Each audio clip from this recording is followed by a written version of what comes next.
Narrated by Samura bin Jundab, whenever the Prophet peace be upon him finished the morning prayer, he would face us and ask, "Who amongst you had a dream last night?"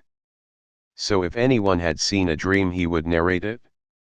The Prophet peace be upon him would say, "Mashallah," an Arabic maxim meaning literally, what Allah wished, and it indicates a good omen. One day, he asked us whether any one of us had seen a dream. We replied in the negative. The Prophet said, "But I had seen a dream last night that two men came to me, caught hold of my hands, and took me to the sacred land, Jerusalem. There, I saw a person sitting and another standing with an iron hook in his hand, pushing it inside the mouth of the former till it reached the jawbone, and then tore off one side of his cheek, and then did the same with the other side. In the meantime the first side of his cheek became normal again, and then he repeated the same operation again." I said, "What is this?" They told me to proceed on, and we went on till we came to a man lying flat on his back, and another man standing at his head carrying a stone or a piece of rock, and crushing the head of the lying man, with that stone. Whenever he struck him, the stone rolled away. The man went to pick it up, and by the time he returned to him, the crushed head had returned to its normal state, and the man came back and struck him again, and so on.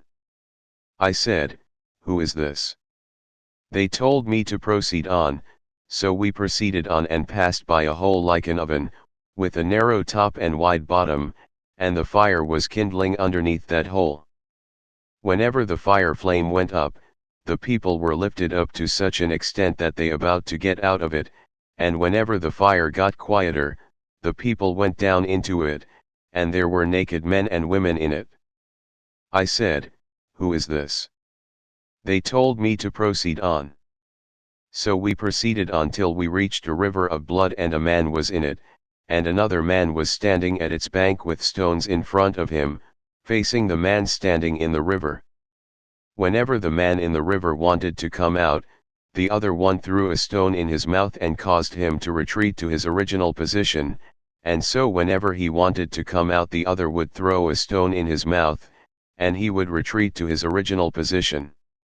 I asked, "What is this?"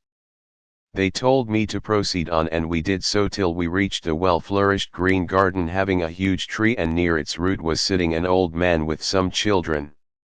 I saw another man near the tree with fire in front of him, and he was kindling it up. Then they, my two companions, made me climb up the tree and made me enter a house, better than which I have ever seen. In it were some old men and young men, women, and children. Then they took me out of this house and made me climb up the tree and made me enter another house that was better and superior to the first, containing old and young people. I said to them, my two companions, "You have made me ramble all the night. Tell me all about that I have seen." They said, "Yes. As for the one whose cheek you saw being torn away, he was a liar, and he used to tell lies, and the people would report those lies on his authority till they spread all over the world. So, he will be punished like that till the day of resurrection. The one whose head you saw being crushed is the one whom Allah had given the knowledge of Quran, knowing it by heart, but he used to sleep at night, he did not recite it then, and did not use to act upon its orders etc., by day, and so this punishment will go on till the day of resurrection. And those you saw in the hole, like oven, were adulterers, those men and women who commit illegal sexual intercourse. And those you saw in the river of blood were those dealing in riba, usury. And the old man who was sitting at the base of the tree was Abraham, and the little children around him were the offspring of the people. And the one who was kindling the fire was Malik, the gatekeeper of the hell fire. And the first house in which you have gone was the house of the common believers, and the second house was of the martyrs. I am Gabriel, and this is Michael. Raise your head." I raised my head and saw a thing like a cloud over me. They said, "That is your place." I said, "Let me enter my place."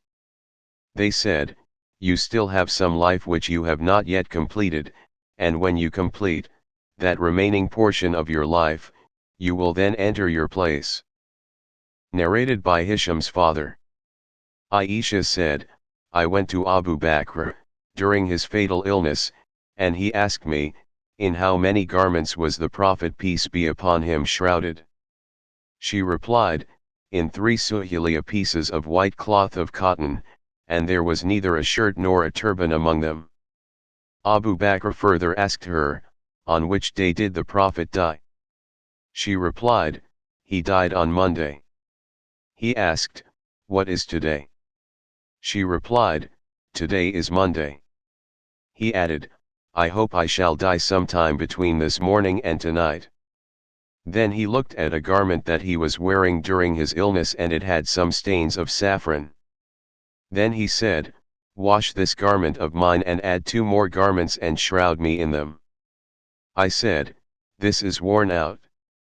He said, "A living person has more right to wear new clothes than a dead one, the shroud is only for the body's pus." He did not die till it was the night of Tuesday and was buried before the morning. Narrated by Aisha. A man said to the Prophet peace be upon him, "My mother died suddenly and I thought that if she had lived she would have given alms. So, if I give alms now on her behalf, will she get the reward?" The Prophet peace be upon him replied in the affirmative. Narrated by Aisha. During his sickness, Allah's Messenger peace be upon him was asking repeatedly, "Where am I today? Where will I be tomorrow?" And I was waiting for the day of my turn, impatiently. Then, when my turn came, Allah took his soul away, in my lap, between my chest and arms, and he was buried in my house. Narrated by Aisha. Allah's Messenger peace be upon him in his fatal illness said, "Allah curse the Jews and the Christians, for they built the places of worship at the graves of their prophets. And if that had not been the case, then the Prophet's grave would have been made prominent before the people. So the Prophet peace be upon him, was afraid, or the people were afraid that his grave might be taken as a place for worship." Narrated by Abu Bakr bin Ayyash. Sufyan at-Tamr told me that he had seen the grave of the Prophet peace be upon him elevated and convex. Narrated by Urwa.